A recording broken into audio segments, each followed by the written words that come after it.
Welcome to Sunday Stories. I'm Mrs. LeFave and I'm going to be reading Sheila Ray the Brave. Sheila Ray wasn't afraid of anything. She wasn't afraid of the dark. She wasn't afraid of thunder and lightning. And she wasn't afraid of the big black dog at the end of the block. At dinner, Sheila Ray made believe that the cherries in her fruit cocktail were the eyes of dead bears, and she ate 5 of them.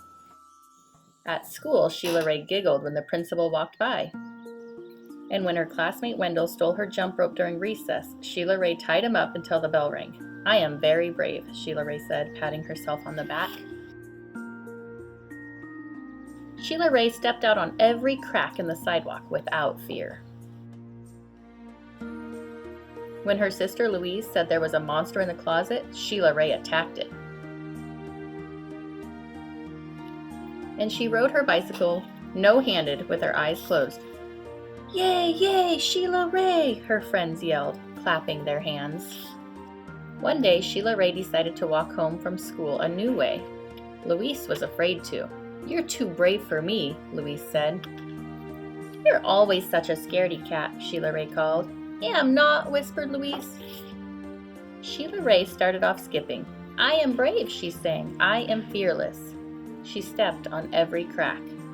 She walked backwards with her eyes closed. She growled at stray dogs and bared her teeth at stray cats.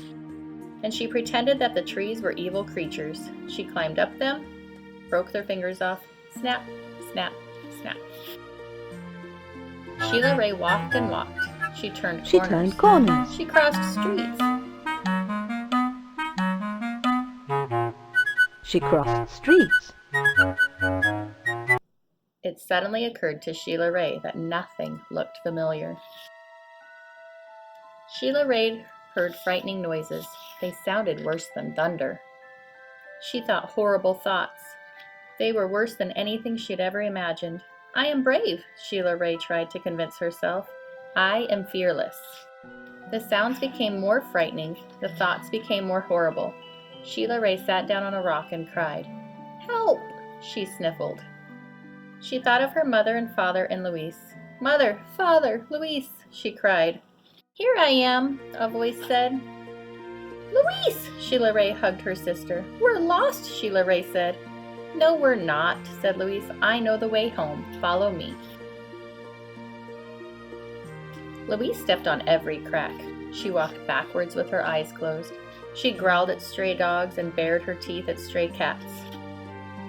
And she pretended that the trees were evil creatures. She jumped up, broke off their fingers. Snap, snap, snap.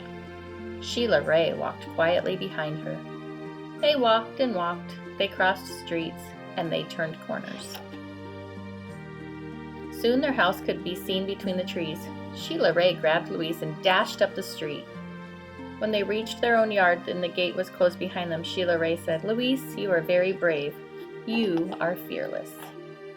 "We both are," said Louise, and they walked backwards into the house with their eyes closed. The end. Have a great week.